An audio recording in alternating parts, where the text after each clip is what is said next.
नमस्कार, मी रचना विचारे. महाराष्ट्र कॉलिंगमध्ये तुम्हा सर्वांचं मनापासून स्वागत. आज आश्विन शुद्ध दशमी अर्थात विजयादशमी दसरा. तुम्हा सर्वांना दसऱ्याच्या मनापासून शुभेच्छा. आजच्या या शुभ मुहूर्तावर महाराष्ट्र कॉलिंगमध्ये आपल्यासोबत आहेत पुण्यातले प्रसिद्ध हस्तरेषा तज्ञ आणि अंकशास्त्र तज्ञ ओंकार ओसवाल. सर नमस्कार, तुमचं महाराष्ट्र कॉलिंगमध्ये मनापासून स्वागत आणि तुम्हालाही दसऱ्याच्या हार्दिक शुभेच्छा. तब्बल 25 वर्षांपासून सर लोकांना हस्तरेषेवरून सल्ला देत आहेत, मार्गदर्शन करत आहेत. विशेष म्हणजे लायन्स क्लब, रोटरी क्लबसह पुणे विद्यापीठातही त्यांची याच विषयावर व्याख्यानं झाली आहेत. पुण्यासह मुंबईतही त्यांची सेमिनार्स कायम होत असतात. चला तर मग आजच्या महाराष्ट्र कॉलिंगमध्ये आपण तर सरांचं स्वागत केलेलंच आहे, पण सगळ्यात महत्त्वाचं म्हणजे सरांना जर तुमच्या मनात काही प्रश्न असतील सरांबद्दल किंवा सर आज ज्या विषयावर बोलणार आहेत त्याबद्दल जर काही मनात प्रश्न असतील, शंकाही उद्भवत असतील, तर त्यासाठी तुम्ही आमचा नंबर नोंदवून घ्या. आमचा नंबर आहे 6684333333. आपला आजचा विषय आहे अर्थातच हस्तरेषा म्हणजे नेमकं काय आणि आपली हस्तरेषा किंवा आपला हात हीच आपली खरी पत्रिका. बघूया सर याबद्दल आपल्याला काय मार्गदर्शन करतायत. सर जसं आता मी विषयाची ओळख प्रेक्षकांना करून दिलेली आहे, नेमकं काय सांगाल हस्तरेषा म्हणजे काय? हस्तरेषा म्हणजे पामेस्ट्री हा जो विषय आहे, प्राचीन विषय आहे. हाता जो तळवा जो आहे, तळवा ह्याला पाम म्हणलंय आणि ह्याच्यावर जे रेषा आणि माउंट्स आहेत ह्याचा डायरेक्ट आपल्या मेंदूशी संबंध आहे आणि हे प्राचीन शास्त्र आहे. आजच्या काळामध्ये ह्याचा उपयोग जास्त व्हावा अशी इच्छा आहे आणि ते होतोय भारतामध्ये आणि परदेशामध्ये. तर हातावरून आपल्याला त्या माणसाबद्दल जास्त माहिती मिळू शकते. असा मी कसा मी, त्याचे भावना, त्याचे इमोशन्स, त्याचे बुद्धी, त्याचे शारीरिक क्षमता ह्याच्याबद्दल जास्त माहिती पामेस्ट्रीमध्ये दिलेली आहे.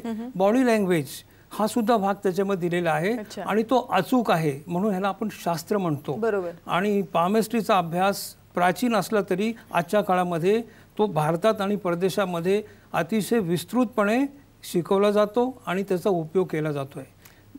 तर आता जसं तुम्ही म्हणालात की भारतात आणि जगभरात खरं तर पामेस्ट्रीचा अभ्यास एवढ्या मोठ्या पद्धतीने होतोय, खरं तर हा गाढा अभ्यास आहे असं म्हणता येईल. सर परदेशात जेव्हा या शास्त्राचा अभ्यास केला जातोय म्हणजे भारतात त्याला अर्थातच तेवढं महत्त्व प्राप्त झालेलं आहे. तुम्ही त्याच्यावर सातत्याने अभ्यास करत आहात, लोकांना सल्ले देता, मार्गदर्शन करता, तुम्हाला त्याचा अनुभव आहे जास्त.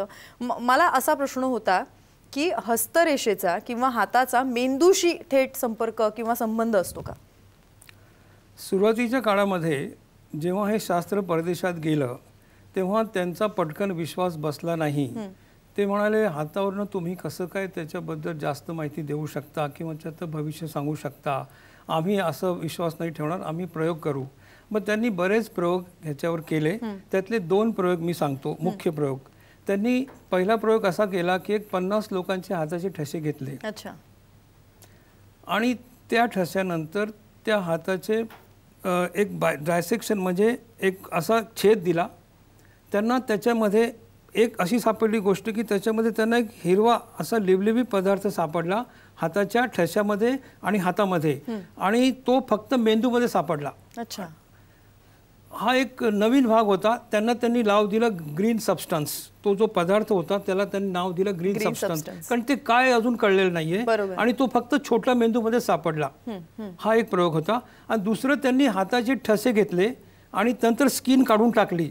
जसं आपण आता प्लॅस्टिक सर्जरी करतो, चेहऱ्याची स्किन काढतो की नाही, तसं त्यांनी हाताची स्किन काढली आणि जेव्हा नवीन स्किन आली तेव्हा त्याच माणसाचे परत ठसे घेतले. असे 50 लोकांचे ठसे घेतले आणि ते टॅली केले. नंतर आधीचा ठसा आणि नंतरचा ठसा. तेव्हा त्यांच्या लक्षात आलं की आधीच्या ठशामधले रेषा, माउंट्स, चिन्ह आणि नंतरच्या ठशामधली माउंट्स सेम आहेत, ज्यात यत्किंचित फरक नाही. असे 50 लोकांचे प्रयोग त्यांनी पाहिले. त्यांनी जाहीर केलं की हाताचा आणि मेंदूचा घनिष्ठ संबंध आहे. त्यानंतर त्यांचा विश्वास बसला. करेक्ट. अर्थातच. सर चर्चा अशी सुरू ठेवूया, पण त्याआधी एक फोन आलाय तो घेऊया. पुण्याहून रवींद्र बोलतायत. बोला रवींद्र, तुमचा प्रश्न विचारा. नमस्कार ओंकार सर आणि रचना मॅडम. नमस्कार. विजयादशमीच्या साम टीव्हीच्या दर्शकांना हार्दिक शुभेच्छा. तुम्हालाही शुभेच्छा. आणि एक अभिप्राय देऊ इच्छितो, साम टीव्ही नेहमीच भविष्यविषयक अगदी सकारात्मक जागृती करते. त्याचा लाभ सर्वांना आम्हाला होत असतो.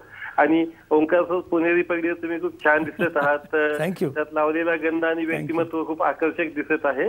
माझा प्रश्न असा आहे ओंकार सर आपल्याला की हातावरच्या ज्या रेषा आहेत त्या सतत बदलत असतात, हे त्या संबंधित व्यक्तीलाही जाणवतं आणि पाहणाऱ्यालाही अभ्यास असल्याने अधिक प्रगल्भपणे जाणवत असतं. तर याचा संबंध भविष्याशी किती आणि कसा असतो. आणि दुसरं असं विचारायचं आहे की एखाद्या व्यक्तीच्या हातावरच्या रेषा अधिक कॉम्प्लिकेटेड अशा झिगझॅग स्वरूपात मिक्स झालेल्या असल्या तर त्या व्यक्तीचं भविष्य कठीण असतं, असं काही असतं का? धन्यवाद. सांगतो. पहिला मुद्दा असा आहे की हाताचे रेषा आहे त्याचा दुय्यम भाग आहे. माउंट्स उंचवटे हा मुख्य भाग आहे. उंचवटे म्हणजे बॉम्ब आणि रेषा म्हणजे वाती. छोटंसं उदाहरण समजून घ्या. बॉम्बमध्ये पॉवर असेल तर रेषा छोट्या असल्या, वात छोटी असेल तरी चालेल, पण वात मोठी आणि बॉम्बमध्ये काहीच नाहीये तर त्याचा काही उपयोग नाही, त्याचे रिझल्ट दिसणार नाही. त्यामुळे पहिल्या प्रश्नाचं उत्तर असं आहे तुमच्या की उंचवटे चांगले पाहिजे. रेषा बदलतात न बदलतात त्याच्यामध्ये काही रेषा बदलतात पण that depends on your will power. आपण सगळे प्रभावपतीत असं मी मानतो.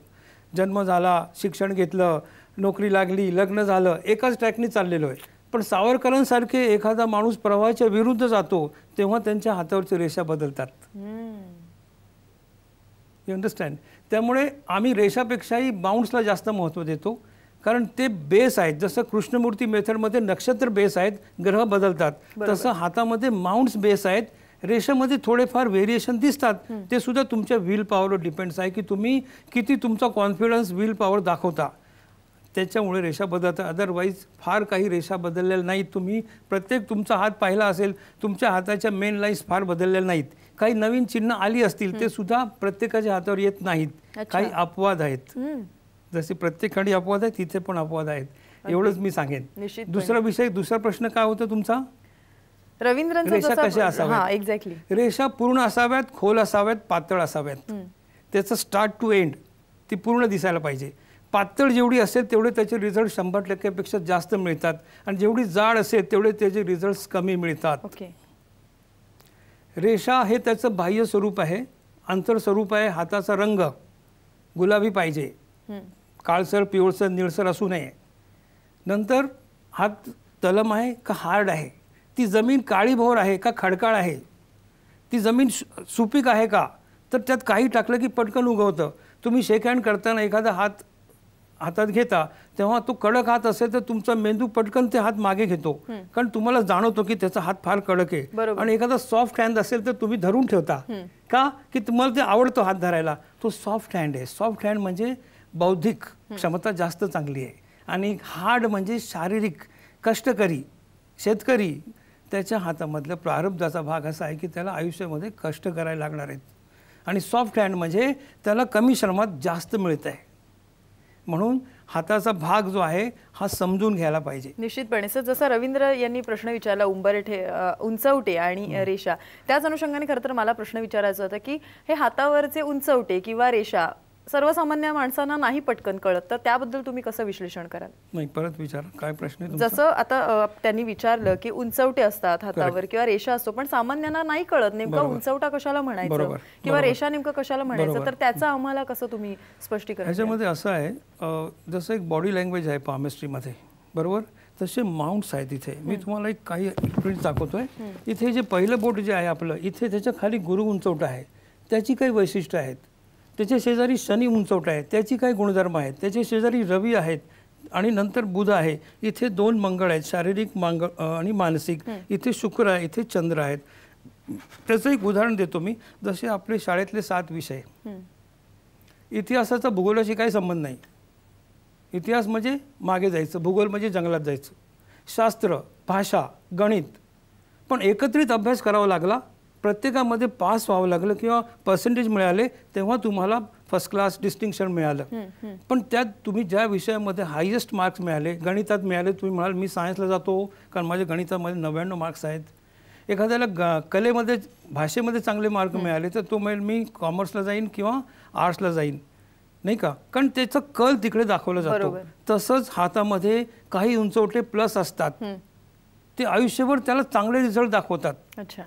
काही बिघडलेले असतात, ते आयुष्यभर त्याला निगेटिव्ह रिझल्ट दाखवतात. आणि काही सपाट म्हणजे तटस्थ असतात, ते काहीच रिझल्ट दाखवत नाही. आणि त्या तिघांचा टोटल इम्पॅक्ट त्या माणसावर होत असतो. त्याप्रमाणे त्याचं व्यक्तिमत्व बनत असतं. उदाहरणार्थ शनी उंचवटा. आता शनी उंचवटा म्हणजे काय, तर हे मधलं बोट जे आहे शनीचं आहे आणि त्याच्या खाली हा जो पोर्शन आहे हा शनी उंचवट्याचा आहे. तो जर चांगला असेल तर शनी ह्याला आम्ही अर्थमंत्री म्हणलंय. भाग्यरेषा पूर्ण शनीवर जाताना दिसते, त्यामुळे तो माणूस काम तर करतोच 18 तास, पण पैसा पण त्याला मिळत जातो. भाग्यरेषा पूर्ण चांगली दिसते. तो राजरस्ता आहे भाग्यरेषा शनीकडे जाण्याचा. आणि शनी उंचवड्यावर काही चांगली चिन्ह, त्रिशूळ चिन्ह आहे किंवा आणखी काही चांगली चिन्ह जर दिसली तर त्या माणसाला आयुष्यामध्ये भरपूर पैसा मिळतो. आणि तो पैसा थांबवायचा कसा हे पण शनी महाराज त्याला दाखवतात. निश्चितपणे. सर, हस्तरेषेचा हा विषय खरं तर असाच कंटिन्यू करूया, पण त्याआधी इथे घेऊयात एक छोटासा ब्रेक.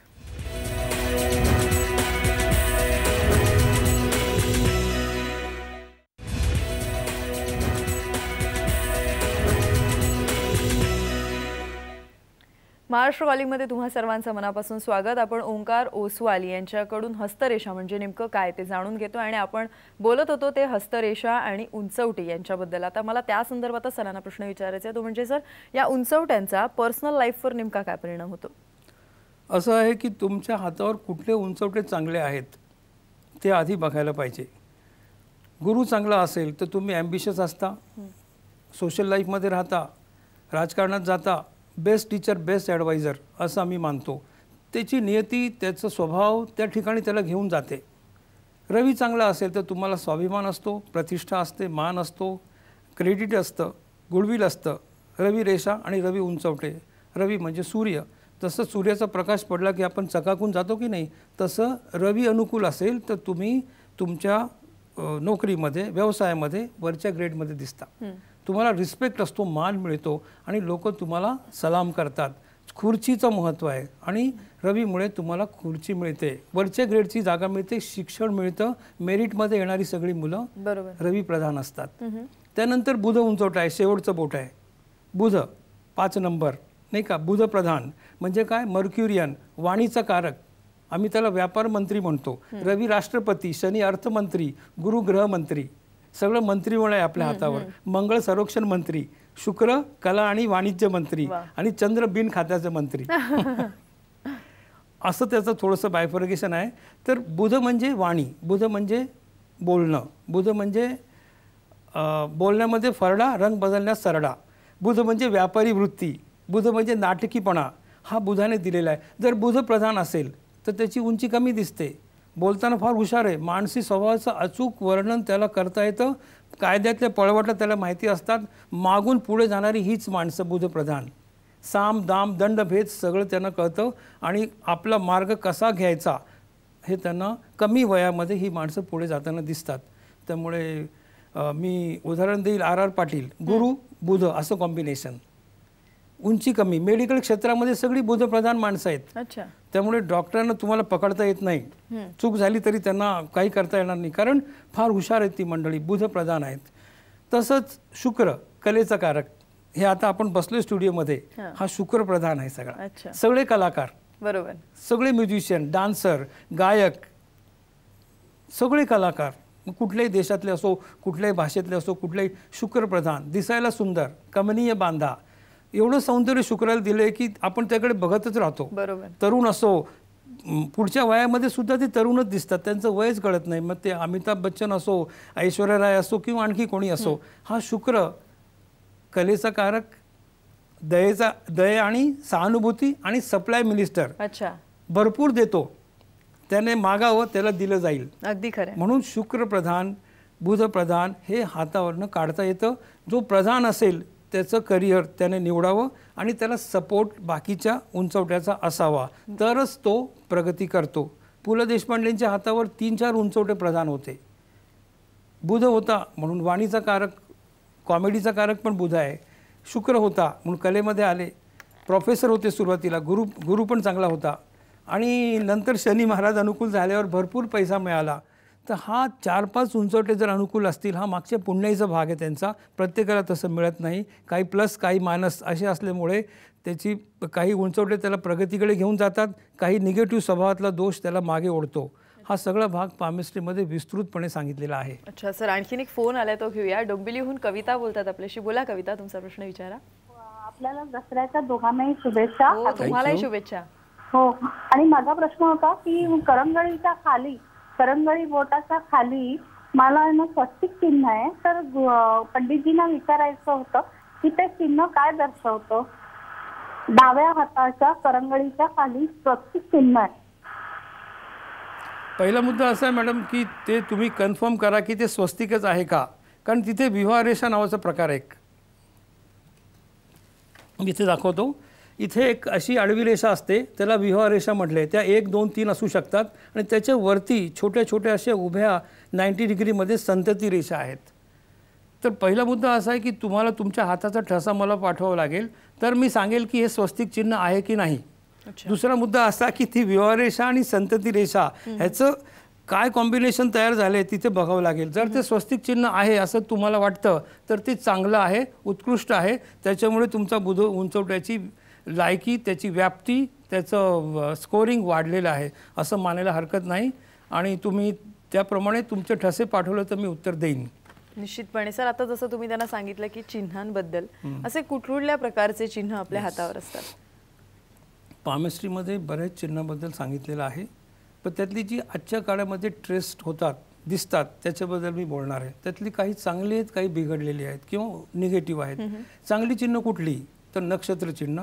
गुरु आणि रवी उंचवट्यावर अतिशय उत्कृष्ट मानलेलं आहे, पण तेवढंच दुर्मिळ आहे. 10 लाखामध्ये एक माणसाच्या हातावर तुम्हाला नक्षत्र चिन्ह दिसेल गुरु उंचवट्यावर. आणि जर ते दिसेल तर राजकारणामध्ये किंवा सोशल लाईफमध्ये फार वरच्या ग्रेडमध्ये ही माणसं जातात. आणि रवी उंचवट्यावर नक्षत्र चिन्ह असेल तर त्याला जागतिक लेवलची प्रतिष्ठा, कीर्ती प्राप्त होते. आता ही मलाला म्हणून मुलगी आहे, तिला ह्या वयामध्ये नोबेल प्राईज मिळालं. जागतिक लेवलला त्याची प्रतिष्ठा किंवा त्याला मिळालं ती प्रसिद्धी. तो भाग हातावर नक्षत्र चिन्ह असलं पाहिजे तिच्या. तर अशी काही चांगली चिन्ह, उदाहरणार्थ मत्स्य चिन्ह, माशाचं चिन्ह, हे जर हातावर असेल, भाग्यरेषेवर असेल तर तो त्याच्या पैशामध्ये, त्याच्या भाग्यामध्ये मल्टिपल असं वाढ होते आणि तो त्या मत्स्य चिन्हामुळे आयुष्यभर सुखात राहतो. पण ह्याच्या उलट फुली चिन्ह, जाळी चिन्ह